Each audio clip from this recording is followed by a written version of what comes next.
Hey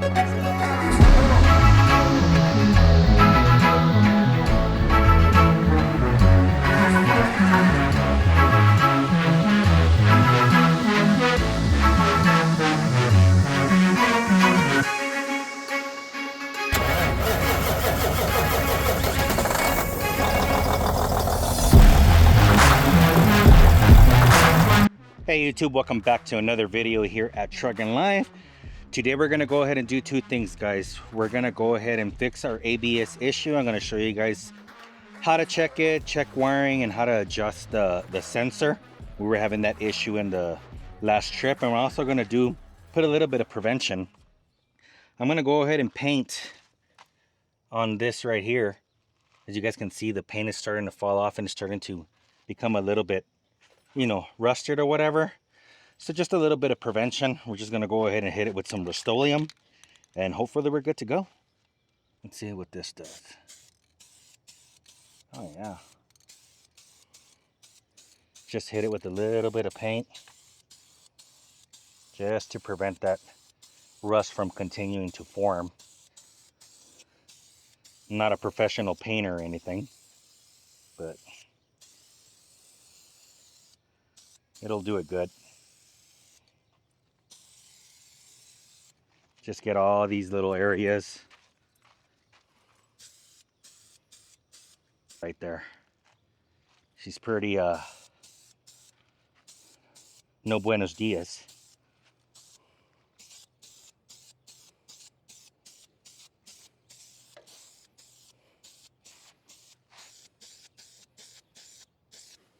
This Rust-Oleum works pretty good. I've used it before in other trucks that I've had before, and it does a pretty good job of protecting the paint. I mean, not the paint, the frame, which is exactly what we're looking for right now. It's just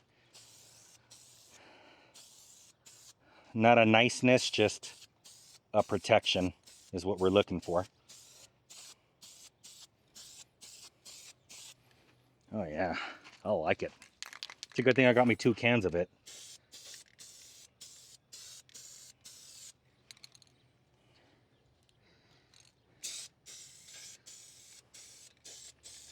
This little can is pretty sweet. It has like different nozzles, and it'll tell you right there on the can. Like 1, 2, 3. That's pretty sweet. It's all like kind of built in to where you don't really got to be messing around with the angles and stuff. It'll kind of just do it by itself. That's pretty neat. I like it. Look at that sight. Eventually I am gonna like paint it like really good whenever I get a chance. Like I said, I'm not really prepping the surface or anything. I'm just kind of just painting over it or whatever. But it's just that paint is just pretty much coming off. Let me just get a little bit off of it.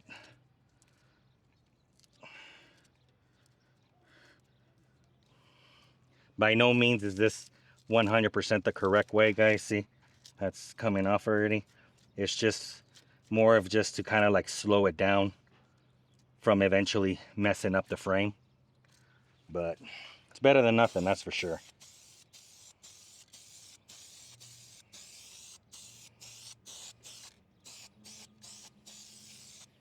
Oh yeah.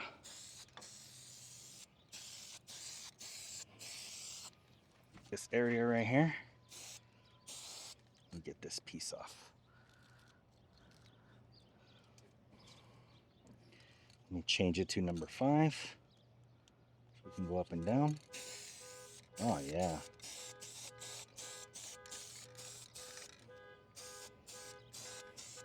Trying to keep the camera a little bit of a distance so it doesn't get all over the lens.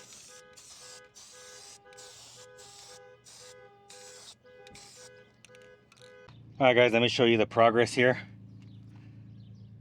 So again, I'm not looking to win any awards, guys, on the best paint job or whatever. I just pretty much painted anything that was kind of exposed. I know it kind of looks uneven and stuff, but again, I'm looking more of just to protect the frame. So I just pretty much painted anything that needed to be painted or whatever, that was kind of bare or whatever. See, All that right here. I mean, it looks better than what it was before. At least it's not bare anymore. One day I am gonna pretty much take the time and power wash everything really good, you know, all the grease and everything, and then get a couple of good spray cans and, you know, but just pretty much any areas like that that was just kind of like showing bare metal and stuff. But I think it turned out pretty good. The goal is to protect the paint. That's the goal. It's not to make it look pretty. So let me go ahead and get everything set up, guys. I gotta jack up the truck. So this sensor right here in the back is the one that was giving us crap. So I'm gonna go to take the wheels off, the drums off, and I'm gonna make sure that that sensor is seated correctly.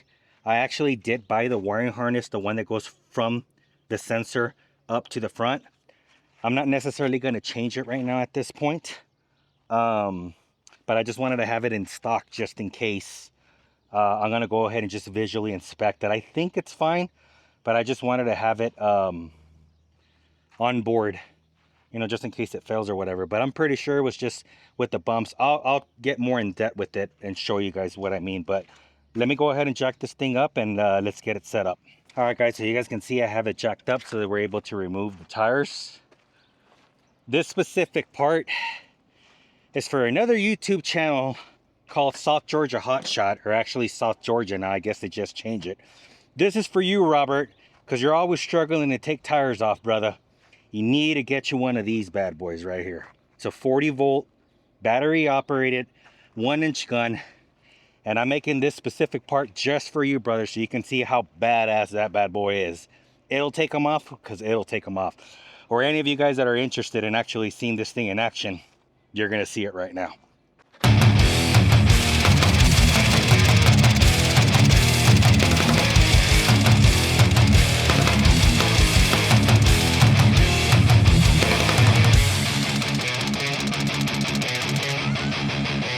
That blank strip. I struggled a little bit, Rob,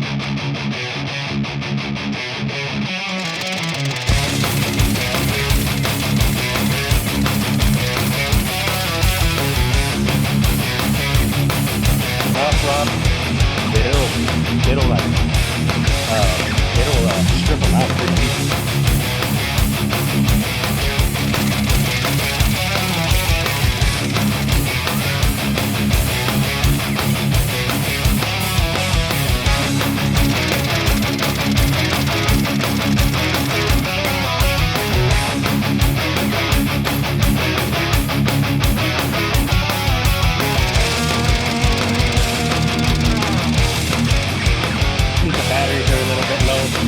I forgot to put it on the charger last night, so they're about half full.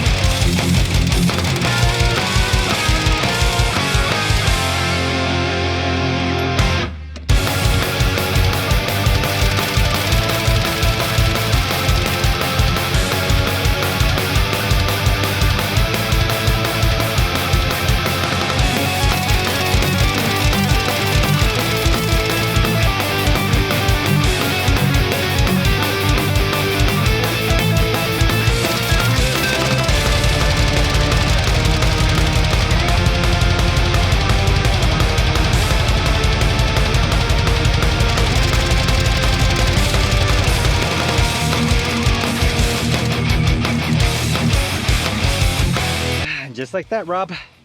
Easy peasy, lemon squeezy. Woo, I need to get me a little break, guys. Came in here inside my truck. Get a little bit of AC going. Holy smokes, man, it is hot outside.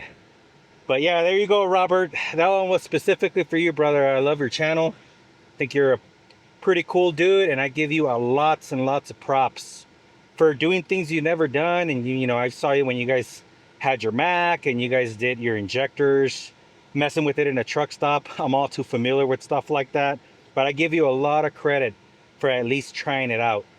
That's the way you learn. Nobody is born knowing how to do something, and the way you learn is just by doing it. So but I've seen you in a couple of videos where you've struggled to remove those bolts, man. That gun right there, and I'll put the model number on it when I'm editing it, because I don't remember which one it is right now, but it is worth absolutely every single penny, Robert, or anybody that wants to do it. Because the nice thing about it is, it's because it's battery operated. Whew, sorry, I'm out of breath, guys. Holy smokes. You could pretty much take it in your truck and use it anywhere. You got an inverter in your truck, you can charge up the batteries. Like, you don't need to have a big ass compressor or anything like that. Like, I take it with me, and wherever I'm at, I can take a tire off and replace a tire if need be, or whatever the case may be. It is absolutely worth the money, 100%. Like, it's one of the best investments that I've made. I don't use it on the everyday, but you know, if you guys haven't seen Robert from Georgia Hotshot, South Georgia now, you know, he's showing when he's taking off the tires or whatever, how much he struggles to torque them. Whenever I'm going to put them back on, Rob, I'll also show you that it actually has an auto shut off feature, that it shuts up at 400, shuts off at 400 foot-pounds. Then you just put it full blast and give it another little bit, and you're good to go. I mean, I don't have one of those big ass torque wrenches with me. I have one at the shop, but usually with that one, it's on there. I think those were on a little bit tighter than normal. I had somebody work on the tire. They needed to patch up a tire on that axle, and I think they must have over tightened them, because normally the gun doesn't struggle like that. But I think they were on a little too tight. But either way, it still took them off. You know what I mean? So, but I'm gonna go ahead and get back on it. I gotta figure out a way to be able to get the wheel off. I forgot to bring my crowbar to get underneath the tire and take it off. So I gotta find me a stick or something. All right, guys. So indeed, you guys can see right here how it has that little gap. I know it's kind of hard to see. Let me see if I can get you guys a little bit better. So indeed, this thing did back off. All that holds it in there is just like a little bracket that pushes, that puts pressure on it. So usually what I do is I'll just stick a screwdriver here behind this hole right here through the back, and I'll just push it in, which is what I had done when I came over here. And you guys just pay attention right here. All we're gonna do is just push it back in. Let's see if I can get it on in there. See how it moved just that tad bit? That tad bit was just enough to throw it off. So all you do is push it all the way up to your tone ring. As you guys can see, that is touching here right now. Let's see if I can get some more light on it. Then all you do is you just spin the wheel, and it'll back off just what it needs. So basically that's all that the problem was. With the vibration and hits or whatever, it just backed off a little bit, and that's why it gave me that light. So as you guys can see, we're good to go now, and you guys can access this. Let me see if I can get you guys in there. So as you guys can see, the wire comes up through here, right there. What I did is over here, that hole right there just lines up with this. That's how I always remember where I can put the screwdriver. You just put the screwdriver in here through the back, and you guys can see right here that you're able to access it without having to take the wheel off. And you can just push onto it. Just push it back in. So whenever that happens, you don't have to go through this entire process. Now the only reason that I did that for you is just for a demonstration purposes. You're making me work extra, YouTube. So like, share, and subscribe. Help a brother out. I'm literally doing all this work when I normally wouldn't have done that, but I just did it for a demonstration purposes for you guys. So help a brother out and subscribe. You know what I'm saying? But under normal circumstances, you don't need to go through all this process. You could just stick the screwdriver in, push that bad boy back in, and when your truck starts rolling, it'll just reset the light. So I don't have no other active codes other than just erratic data on that sensor, but that's the way you guys can fix your problem, and that works for everywhere. Even in the front. Actually, the front one is easier because you can actually see the sensor. You don't have to go through a hole or anything. You just push it all the way in. But for the rear ones, you would have to stick a screwdriver in there.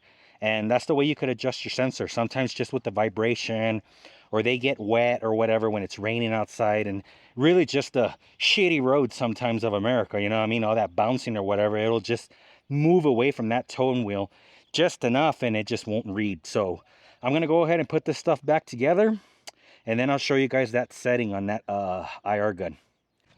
All right, guys, this goes to my new people who might not be, you know, maybe this is the first time you do a tire or whatever, you know. I know it's pointing out the obvious to people that have done it before, but if you're one of those people who have never done it before, make sure you put these in by hand. You want to make sure that it has a nice, good thread count, like that it grabs on pretty good and it's going in nice and smooth, because they're really easy to cross thread these type of nuts or whatever, just because this gun does have a lot of power. So we are in the 3rd setting right now. Let's go ahead and do this at a crisscross pattern. See how it stops by itself, Robert? I'm pulling the trigger and just let it, I keep on going until it stops by itself. That's 400.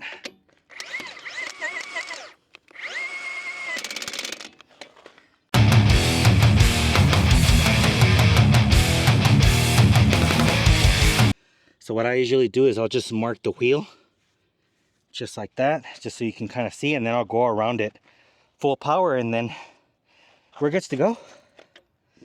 Let's go ahead and do this one.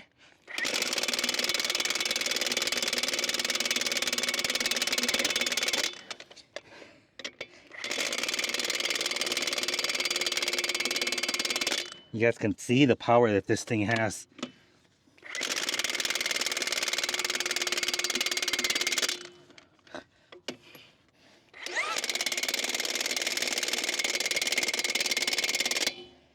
Whew.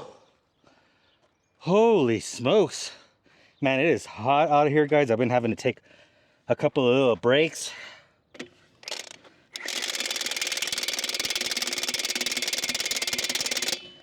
The last thing I want to do is have a heat stroke out here, man. It's hot.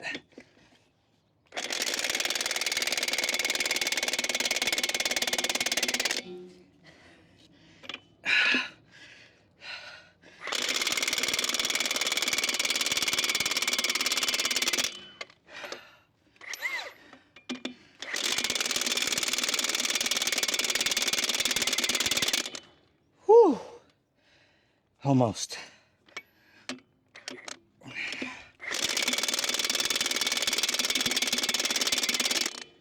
One more. All right, that's it. So here's the wiring harness that I ended up not using. This goes towards the front of the harness to the ABS module. This goes on the actual valve itself. And then these ends right here go towards your sensor. There's the other one right here. Even though I ended up not using it, guys, it's okay. It was only 130 bucks, you know. If any of y'all have been watching my channel, you all know that I like to be prepared, and I'll just keep it on board, you know, because it's going to be just a matter of time that eventually that does fail. But we were able to confirm that the sensor was just backed off. That's pretty much the way you fix your, well, that's one of the fixes, right? It doesn't always fix it. Sometimes it is the sensor or whatever, because I had just replaced them a couple of months ago, and I went ahead and pushed it in when I was over there in Dallas and drove all the way home, and it did not come back on. That's why I wanted to go ahead and just take off the wheel and just check on the sensor. It was mainly for you guys. I knew that by just pushing it in through the back, it would work, but that just gives you a better visual on how to fix something. And yeah, guys, I mean, it is hot like crazy, man. I literally had to take a couple of breaks inside my pickup truck with the AC on and a couple of water bottles because it's super hot down here. But I really hope you guys enjoyed that video. Robert, if you watched the video, do me a favor, brother, and comment down below. Hopefully that helps you out. I know you've been kind of looking into maybe possibly getting that 1-inch gun. Let me tell you from experience, brother, it is absolutely worth the money. You will not regret it. It just does the job without you having to struggle. I remember the last time when you changed your tires on how much you struggle to get them off with the torque multiplier. Like, you're just overworking yourself, brother. You've mentioned before you have a bad back. With that bad boy right there, it's just a push of a button. She does all the hard work for you. So I just wanted to give you a little shout out, brother. And for any of you guys looking into buying that tool, it is absolutely worth the money. It does the job. So but that's how you guys fix the ABS light, guys. If you guys have that erratic data code on there, I went ahead and just, like I said, spray painted the frame, just the parts that were a little bit rusted or whatever, just for prevention, not necessarily to look professional or, you know, nice and beautiful. It was just to avoid it pretty much further rusting, you know what I mean? So I hope you guys enjoyed this video, guys. Do me a favor, hit that subscribe down below. We're very close to being able to monetize the channel, and with your help we'll be able to do that. Comment anything that you can think of that can make it better as far as channel wise or whatever, or in this specific video. But we will catch you guys on the next one. You all stay safe out there. Peace out. Like, share, and subscribe.